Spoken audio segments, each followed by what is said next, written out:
বেগের কথা। শালবেগের মা জয় জগন্নাথ উদরে থেকে গর্ভস্থ সন্তানকে জগতের স্তুতি শোনাতেন। জন্মানোর পরে তার কানে জগন্নাথ ধ্বনি দিয়েছিলেন। আর যখন বাবা থাকতো না, তার পিতা থাকতো না, সে কালবেগ তখন জগন্নাথের লীলা শোনাতেন। শুনতে শুনতে মা দেখছে আজ গোপনে ঘরে দরজা দিয়ে জয় জগন্নাথকে প্রণাম করছেন। শালবেগ বলছেন, মা আজ কি রথযাত্রা? প্রতি রথযাত্রায় তুমি চোখের জলে জগন্নাথকে প্রণাম করো, স্মরণ করো। বলে, হ্যাঁ রে বাবা, আজ রথযাত্রা। শুনুন মন দিয়ে। কালবেগের এই সন্তান যদিও এই মায়ের গর্ভে এসেছে, আর জগন্নাথের স্বাভাবিক প্রীতি তার মধ্যে কাজ করছিল। এই শালবেগ তখন বলছেন, মা আমাকে মারুক, আমাকে কাটুক, আমাকে শেষ করে দিক, কিন্তু আজ আমি রথে যাব, মা অনুমতি দাও। বললেন, খোকা তুই আমার একমাত্র বেঁচে থাকার অবলম্বন। এই বন্দি পুরীতে, এই নরক পুরীতে বেঁচে আছে আমি তোর দিকে চেয়ে। তুই গেলে তোর পিতা আমাকে হত্যা করে ফেলবে, তোকেও মেরে ফেলবে। জগন্নাথে যাওয়ার দরকার নেই। আচ্ছা বলতো, জগন্নাথ কোন রথে ওঠেন? বলে, মা নন্দীঘোষ রথে। বলে, বলতো বলদেব কোন রথে ওঠেন? বলদেব তালধ্বজ রথে ওঠেন। এভাবে যখন বলছেন, বলে এই তো তোর স্মৃতি মনে আসে। তুই এক কাজ কর খোকা, ঘরে দরজা দিয়ে মনে মনে তুই তোর জগন্নাথকে স্মরণ কর, এখান থেকেই জগন্নাথ তোকে কৃপা করবেন। সুধীজন, ঘরে দরজা দিয়ে শালবেগ প্রার্থনা করছে, হে জগন্নাথ, হে প্রিয় পরম, তুমি সবই জানো, তুমি অন্তর্যামী। আমার মা সারা জীবন এখানে বন্দী। আমার প্রাণ মন মানস ও শরীর তোমার রথে চলে গেছে, লীলা চলে। তুমি কৃপা করো আমায়, গ্রহণ করো আমায়।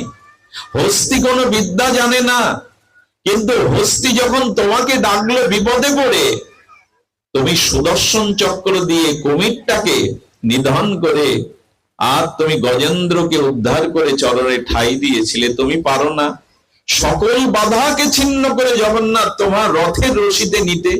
রথবরী তোমাকে দিব্য দর্শনের একটু কৃপা করতে পারো না? একটা জিনিস বলি, ভেতরে যখন প্রতিকূলতা আসবে, ব্যথা আসবে, কষ্ট আসবে, জগৎকে জানাতে যাবেন না, জগন্নাথকেই মনে মনে জানাবেন। ওখানে একটা শক্তি আসবে আপনার কাছে, প্রার্থনার অনেক শক্তি। এই প্রার্থনা আজ আমরা ভুলে গেছি। আমরা দুঃখ বিপদ কষ্ট জগৎকে জানাতে পারলে আমরা মনে করি সমাধান হবে। না, জগন্নাথকে জানান। এই শালবেগ হৃদয়ের উৎসরিত বিরহ তরঙ্গে জগন্নাথকে ডেকে চলেছে, জগন্নাথ পারো না সমস্ত বাধা পেরিয়ে আমাকে তোমার চরণে নিতে? একবার রথপরি তোমার দিব্য দর্শন করাতে নিয়ে নাও আমায়। হাত তুলে চোখের জলে প্রেম আত্মীতে ডাকছে। এ ডাক না পৌঁছে পারে? মা যার জগন্নাথের ভক্ত, গর্ব থেকেই যাকে জগন্নাথের নাম লীলা শ্রবণ করিয়েছে, সেই শালবেগের চোখের জল জগন্নাথে পৌঁছালো। কি বলবো আপনাদের, জগন্নাথের রথের দিনে রথে উঠেছে, কিন্তু রথের চাকার যায় না। জগন্নাথ গজপতিকে, রাজাকে, পান্ডাদের বলে দিল, চলে যাও, সেনা নিয়ে যাও। গজপতি সেনা নিয়ে গিয়ে কালবেগের হাত থেকে আমার প্রিয় ভক্ত শালবেগকে পালকিতে তুলে তোমরা আমার সামনে আনো। আমার শালবেগ যদি আজ আমার সামনে না আসে, আমি রথ চলবো না, একটি পদেও আমি যাব না। এই হলো জগন্নাথ। কোথায় পড়ে আছে? ঘরে দৌড় দিয়ে চোখের জলে তার প্রিয় দেবতাকে স্মরণ করেছে। সেখান থেকেই জগন্নাথ সেনা পাঠাচ্ছে গজপতি দিয়ে। কালবেগের সাথে যুদ্ধ হলো, পরাস্ত করে পালকিতে তুলে আজকে শালবেগকে নিয়ে যাওয়া হচ্ছে জগন্নাথ ধামে। উচ্ছ্বসিত অনুরাগে রোমাঞ্চিত হতে লাগলো সমস্ত অঙ্গ প্রত্যঙ্গ, লোমকূপগুলো খাড়া দিতে লাগলো, নয়নে অশ্রু আসতে লাগলো। এত কৃপা তোমার, এত দূর থেকে আমার আবেদন নিবেদন বিজ্ঞপ্তি তোমার চরণে অর্পিত হয়েছে। হে জগন্নাথ, তুমি এত দয়ালু, এত কৃপালু।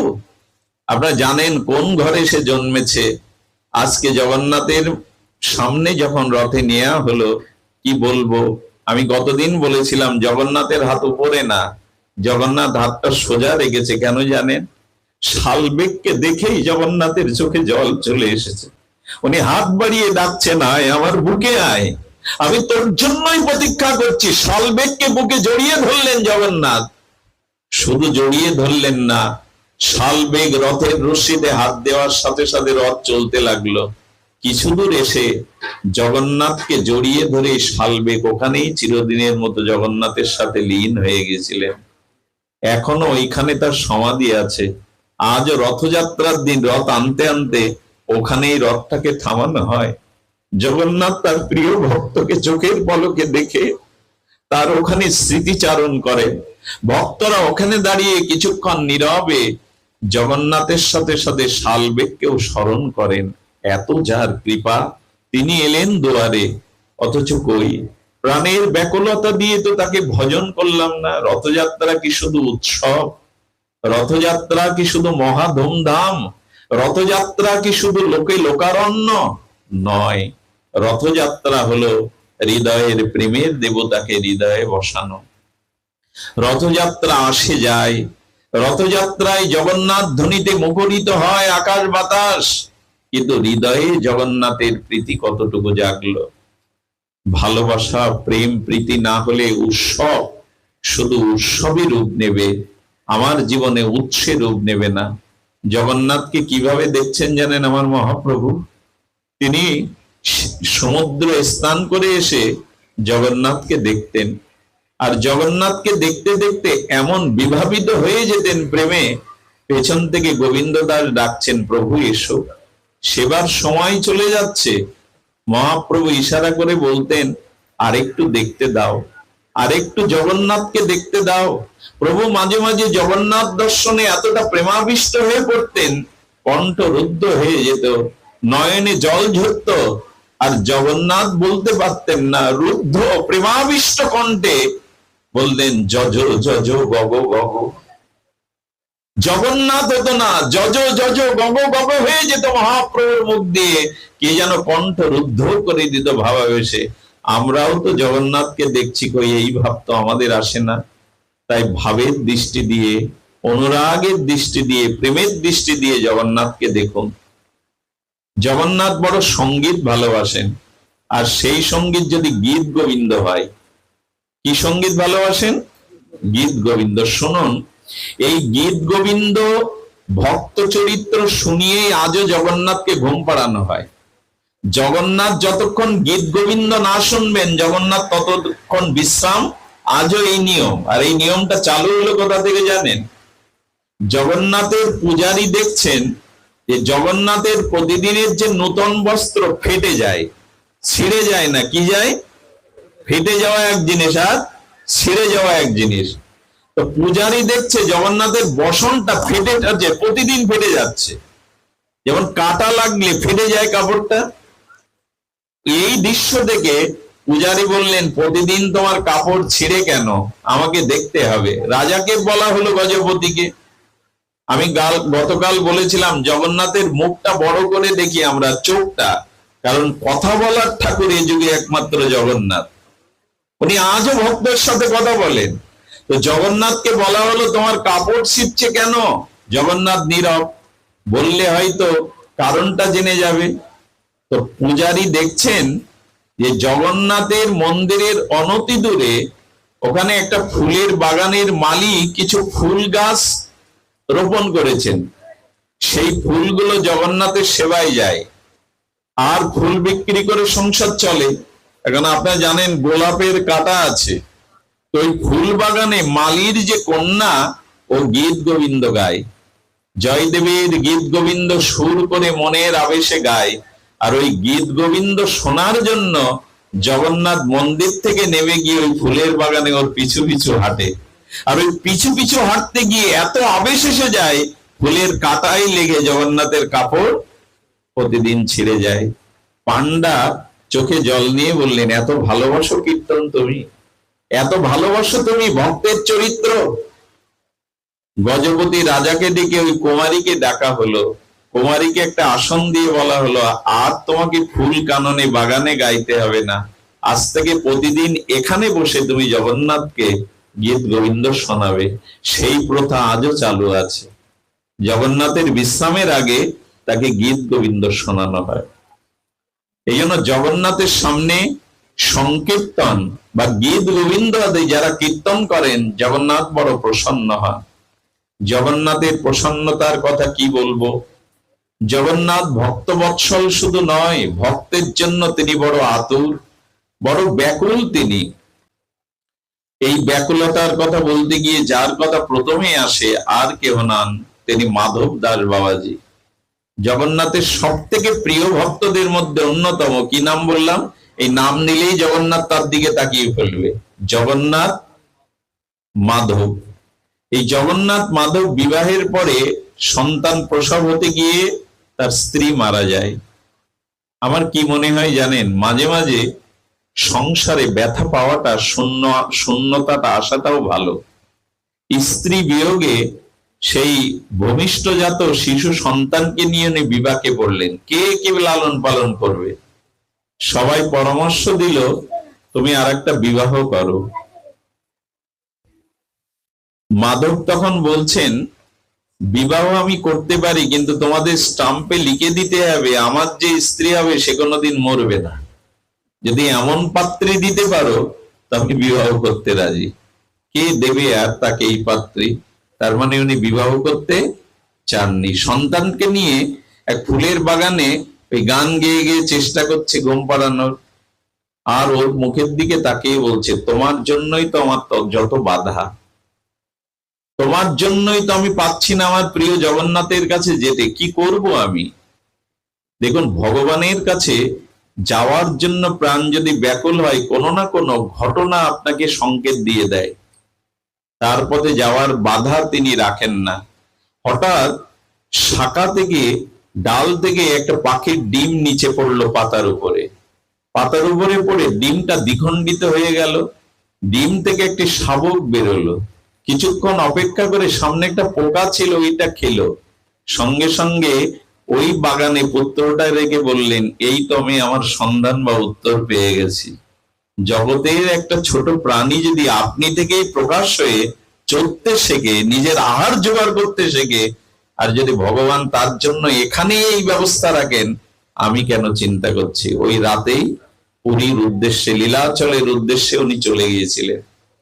লীলাচলে সমুদ্র তটে এক কুঠিয়ায় বসে 3 দিন মাধব ভজন করছে। কয়দিন?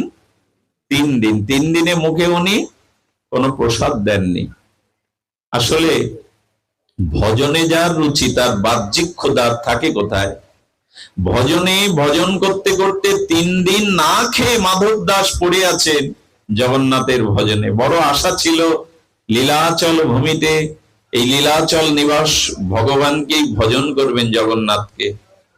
3 দিনের পরে রাত্রে লক্ষ্মী দেবী, আপনারা জানেন আজও এই নিয়ম প্রথা, জগন্নাথের অনেক নিয়ম। একটা সোনার থাল আছে, সেই স্বর্ণ থালে লক্ষ্মী দেবী জগন্নাথকে রাতের ভোগটা নিজে সেবা করেন। তো যখন জগন্নাথের সামনে স্বর্ণ থাল রেখেছে, জগন্নাথ নীরস বিরস বদনে বসে আছে। জগন্নাথের চোখে ছলছল করে চিকচিক করে উঠেছে জল। লক্ষ্মী দেবী, কমলা দেবী বলছেন, প্রভু কোন ভক্তের কথা চিন্তা করে আপনি আহার করছেন না, আপনার চোখে জল। লক্ষ্মী দেখো, ওই যে সমুদ্র তীরে বসে আছে আমার মাধব, 3টে দিন হয়ে গেল আমার ভজন করছে, আমার স্মরণ করছে, অথচ 3 দিন সে কোনো অন্ন পায়নি। জানো, আমার ভক্ত যদি না পায় আমার মুখে কিছুই রোচে না। তুমি এক কাজ করো, আচ্ছা তুমি না পারো আমি যাব। আর জগন্নাথ কি করেছে জানেন? বালকের রূপ ধরে সেই স্বর্ণ থালাটা মাথায় নিয়েছে। এই হলো জগন্নাথ, এই হলো ভক্তবৎসলতা। মাথায় করে নিয়ে ডাকছে, মাধব, মাধব বাবা, এই দেখো তোমার জন্য মন্দির থেকে প্রসাদ পাঠানো হয়েছে, প্রসাদ পেয়ে নাও। প্রসাদটা সামনে দেখার সাথে সাথে তার 3টে ক্রিয়া হলো। আচ্ছা, আমরা যে প্রসাদ পাই, এই প্রসাদটা ভগবানে নিবেদিত হওয়ার পরে ভগবান গ্রহণ করেছেন কিনা 3টি লক্ষণ দ্বারা বোঝা যাবে। কটি লক্ষণ? সব প্রসাদ প্রসাদ নয়।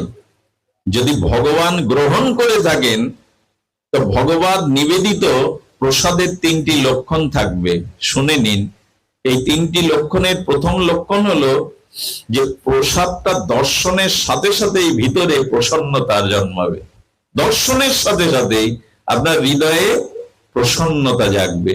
দ্বিতীয় হলো ওই প্রসাদ পাওয়ার সাথে সাথে আপনার ভেতরে নাম অনুভূতি, ভজন অনুভূতি, ভগবানের লীলা স্মরণ অনুভূতি বহুগুণ বেড়ে যাবে।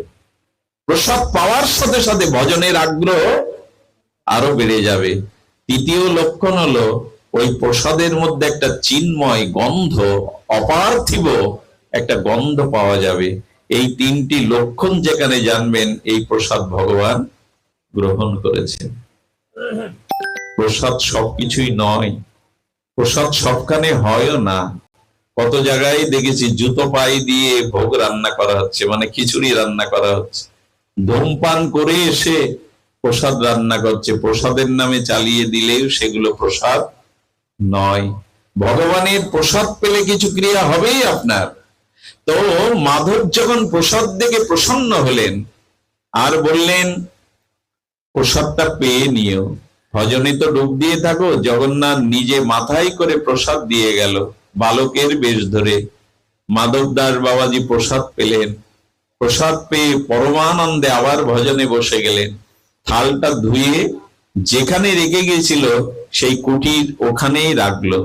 সকালবেলা পান্ডারা গিয়ে দেখছে সোনার থাল চুরি হয়ে গেছে। যা হয়, গজপতি এলো, চারিদিকে সংবাদ ছড়িয়ে পড়লো। খুঁজতে খুঁজতে মাধব দাসের কুটিরের মধ্যেই থালা পাওয়া গেল। মাধব দাসকে পিঠ মোড়া দিয়ে বেঁধে আনা হলো, মন্দিরের সামনে একটা পিলারের গায়ে বাঁধা হলো। আর থাল চুরির কারণে তাকে বারবার বেত্রাঘাত করে মারা হলো। আচ্ছা, কথা বলছেন না কেন উনি যে আমি থাল চুরি করিনি?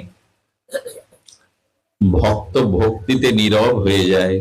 নীরব হয় এই, আমি জানি জগন্নাথ এটাও তোমার কোনো খেলা, এটাও তোমার কোনো লীলা। কোনো নিজের কোনো কিছুই বলছে না।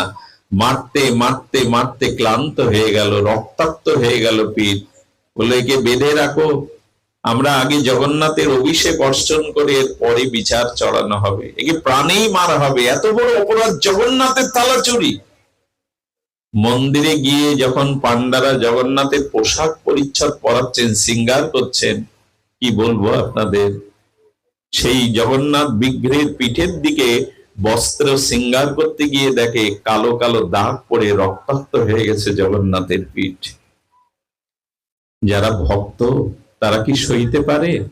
জগন্নাথ, হে প্রিয় পরম, তোমার অঙ্গে কিভাবে আঘাত এলো? কে আঘাত করলো? ওই যে বললাম জগন্নাথের অধরটা বড় কথা বলে উঠেছেন, একটু আগেই তো তোমরাই আমাকে মারলে। আমি আমার ভক্তের জন্যই প্রসাদ দিয়ে এসেছিলাম। আমার মাধব চুরি করতে পারে না, আমি দিয়ে এসেছিলাম তাকে, আমার ভক্তকে প্রসাদ। ওর প্রতিটা অঙ্গের আঘাত আমার অঙ্গে এসে লেগেছে। আচ্ছা, আমাকে মারলে আমার প্রিয়জনে কারোর গায়ে দাগ কেটে উঠবে বলে মনে হয় আপনাদের? ভগবানের ওঠে কেন জানেন? ভগবানের থেকে আমাদের আপনজন এ সংসারে কেউ নেই। আমার আঙুল কাটলে রক্ত ব্যথাটা আমারই হবে, পিতামাতা ভ্রাতা স্ত্রী পুত্র কারো হবে না। কিন্তু লক্ষ্য করেছেন হরিদাসকে যে কটা বেত্রাঘাত করা হলো, মহাপ্রভু তার অঙ্গে সেই বেত্রাঘাত নিজে নিয়েছিলেন।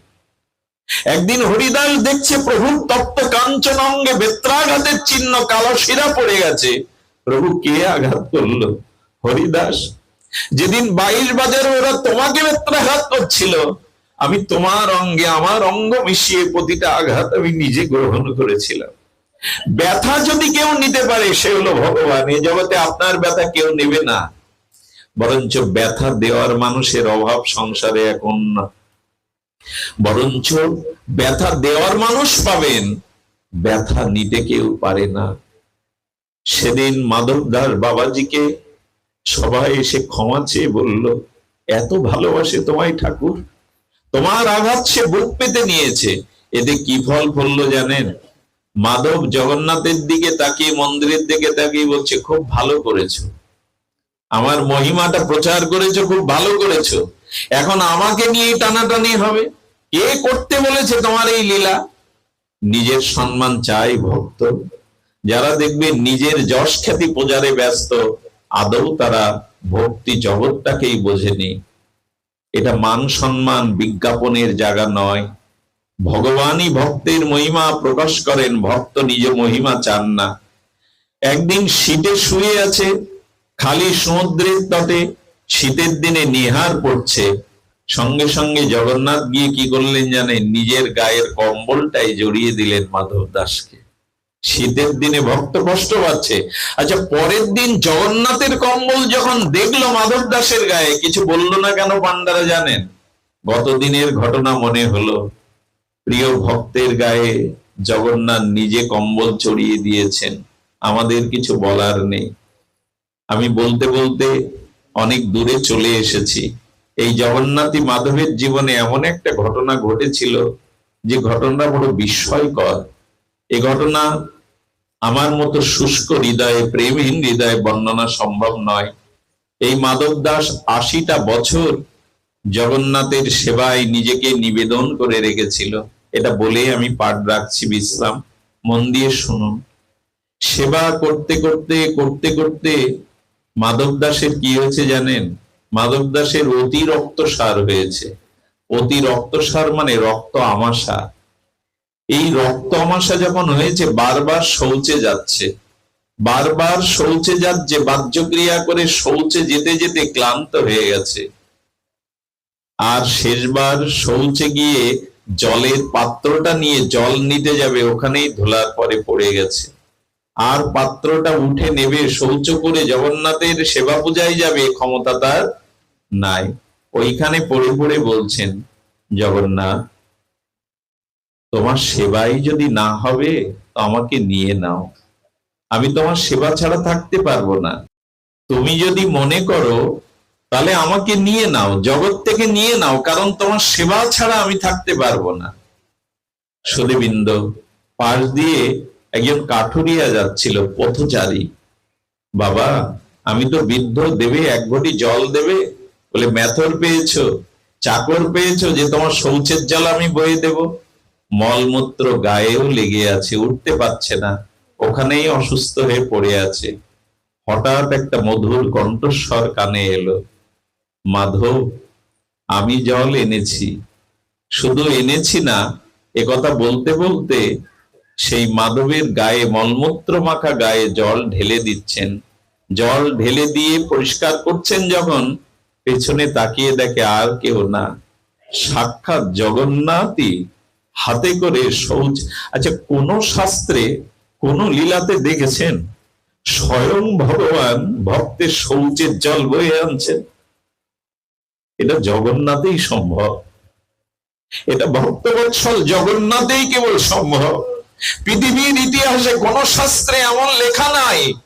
আজ শৌচের জল এনে যখন ধুয়ে মুছে দিচ্ছেন, হাত জোড় করে মাধব দাস বললেন, আমাকে আর কলঙ্ক দিও না, এভাবে আর কলঙ্ক তুমি আমাকে দিও না, তুমিও কলঙ্ক নিও না, এটা তোমার কাজ নয়, এটা তোমার কাজ না। আচ্ছা জগন্নাথ, আমার রোগটা তো সেরে দিলেই পারো, আমার রোগটা তো সেরে দিলেই পারো, এ কাজ তোমার নয়।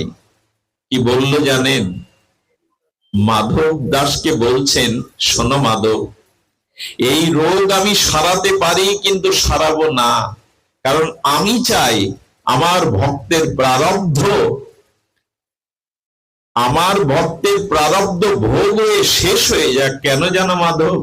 যতদিন প্রারব্ধ কর্মফল আছে ততদিন আমার ভক্তকে বারবার জগতে আসা যাওয়া করতে হবে। তাই আমার ভক্তের প্রারব্ধটা আমি ঘুচিয়ে নেই, যাতে আমার চরণে চিরদিনের মতো নিতে পারি, আর যাতে জগতে তাকে না আসতে হয়। এই পরিসরে আপনাদের একটা কথা বলি,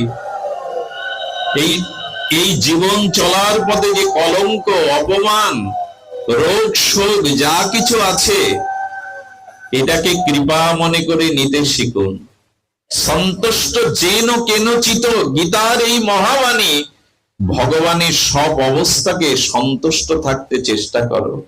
এই প্রারব্ধ যদি ঘুচে যায়, আমাকে আর আসতে হবে না। ভগবান চান কি? আমার ভক্তের প্রারব্ধ ঘুচিয়ে তাকে নিত্য ধামে, নিত্য লোকে, নিত্য লীলাতে নিয়ে যেতে, আর তাকে যাতে এই জগতে না আসতে হয়। মাধবকে বললেন, মাধব, এই জন্য আমি তোমার প্রারব্ধ, ভক্তের প্রারব্ধ ঘুচিয়ে দেই না। ভগবানের একটা স্বভাব কি জানেন? ভক্তের চোখের জল মুছিয়ে দেয়, ঘুচিয়ে দেয় না। কি করে কৃষ্ণ? ভক্তের চোখের জল মুছাতে আছে, কিন্তু ঘুচিয়ে দেয় না। কারণ তুমি যত কৃষ্ণ বলে কাঁদবে, যত ভগবানের জন্য কাঁদবে, তত তোমার হৃদয়ের ভার লাঘব হবে। আর ভগবানের জন্য যখন কোন জীব কাঁদে, ভগবান তাকিয়ে তাকিয়ে ওটাকে উপাসনা করে। গোপীরা রাসমঞ্চে কৃষ্ণকে হারিয়ে যখন কেঁদে কেঁদে বিরহে তাকে ডেকেছিল, গোবিন্দ দূরের থেকে এই গোপী বিরহের অশ্রুসল দেখে ভজন করছিলেন। তোমাদের বিরহ অশ্রু পানে চেয়ে আমি তোমাদেরই ভজন করছিলাম গোপী, আমি অন্য কোথাও যাইনি। ভগবানের জন্য কান্নার মধ্যে একটা সুখ আছে, তবে আমাদের নয়নে, হৃদয়ে অপরাধ জল সহজে আসে না। পাথরের বুক ছিঁড়ে ঝর্ণা আসে, ওই আমার হৃদয় থেকে কৃষ্ণ বলে তো জল আসে না। আসে না কেন জানেন? অনেক জন্ম অপরাধ যদি চিত্তে আবিষ্ট হয়ে থাকে, তবে কৃষ্ণ বলতে নয়ন ঝরে না। এই জন্য ঠাকুর মশাই তার আত্মীতে একটা প্রার্থনা জানিয়েছিলেন, গৌরাঙ্গ বলিতে হবে পুলক শরীর। কবে হবে আমার? আমি গৌর নিতাই বলতেই যেন আমার হৃদয় পুলকিত হয়, লোকগুলো খাড়া দেয়। ঠাকুর মশাই আর কি বলছেন? গৌরাঙ্গ বলিতে হবে পুলক শরীর, হরি হরি বলিতে কবে নয়নে বহে নীর। আমি কৃষ্ণ বলে, জগন্নাথ বলে কবে দুঃখটা প্রেমশ্রু বিগলিত করতে পারবো? তবে হ্যাঁ, দর্শক ভক্ত শ্রোতাদের মন জয় করার জন্য না, ঘরে বসে যদি একাকী কাঁদতে পারেন ভগবানের জন্য, হৃদয়টা অনেক পরিষ্কার হয়ে যায়, অনেক ভার নেমে যায়। ভগবান ভক্তের চোখের জলকে সহ্য করতে পারেন না। এই জন্য মাধব দাসকে বলছেন, মাধব শোনো, তবে আমি পারি তোমার এই প্রারব্ধ ঘুচিয়ে দিতে, কিন্তু দেব না। কেন জানো? 80টা বছর তুমি আমার সেবা করেছো, আমারও তো স্বাদ হয় তোমাকে একটু সেবা করতে। তুমি অসুস্থ না হলে আমি তোমার এই সেবার সুযোগ পেতাম না। শুধু ভক্ত ভগবানকে সেবা করে না, ভগবানও ভক্তকে সেবার জন্য বড় ব্যাকুল হয়ে যান। ভক্ত ভগবানকে সেবা দেওয়ার জন্য বড় ব্যাকুল হয়ে যান। অর্জুন ঘুমিয়ে পড়েছে, অর্জুন ঘুমিয়ে পড়লে কৃষ্ণ গিয়ে অর্জুনের গায়ে পাকার বাতাস দিচ্ছেন, ভগবান নিজে।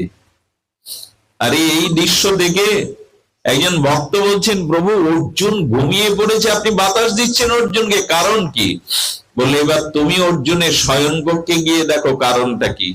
সেই ভক্ত গিয়ে কি দেখলো জানেন? অর্জুন ঘুমিয়ে পড়েছে, কিন্তু অর্জুনের নিঃশ্বাস দিয়ে, লোমকূপ দিয়ে একটি দিব্য শব্দ ভেসে আসছে, কৃষ্ণ কৃষ্ণ।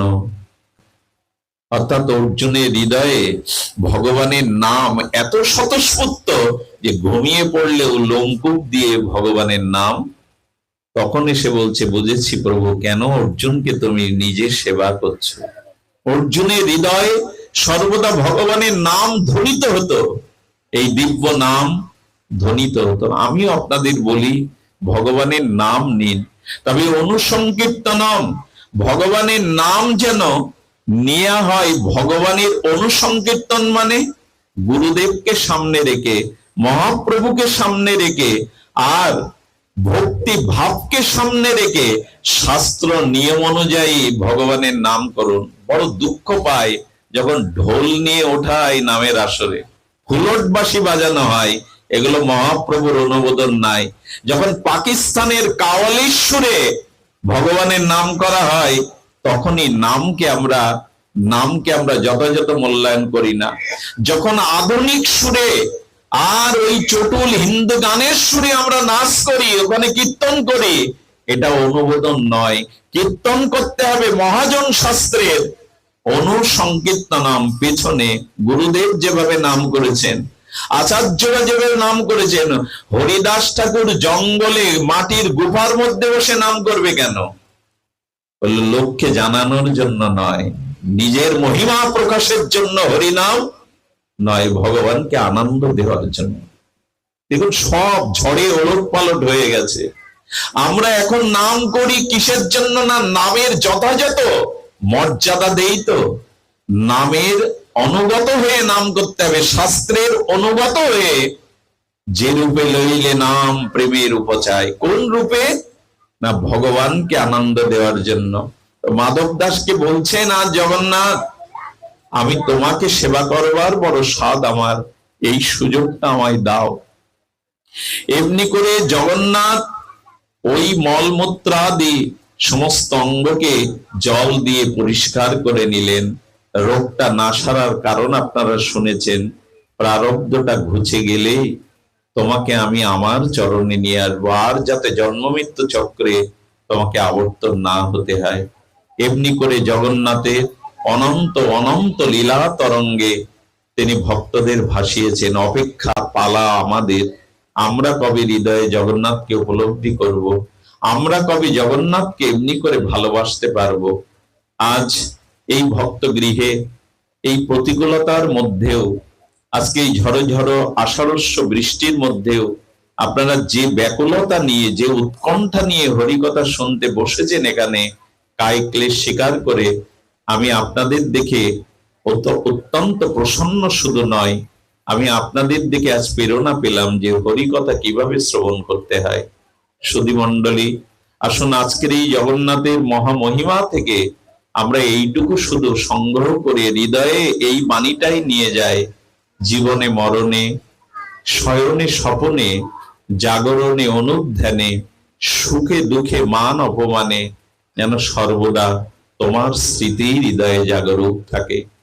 তোমার স্মৃতি যেন আমার হৃদয়ে এভাবে প্রকাশ হয়, এই শুভ প্রার্থনা জানিয়ে আপনাদের সকলের মঙ্গল কামনা করে, যে গৃহে আজকের এই অনুষ্ঠান তাদের সর্বাঙ্গীন মঙ্গলময় প্রার্থনা, আত্মিক কল্যাণ, তাদের ভগবত ভক্তির উত্তরোত্তর যাতে প্রগতি হয়, এই প্রার্থনা জগন্নাথ বলভদ্র সুভদ্রা দেবীর চরণে জানিয়ে আপনাদের সবার মঙ্গল প্রার্থনা করে আজকের মতো হরিকথা আমি এখানে বিশ্রাম রাখছি। আমি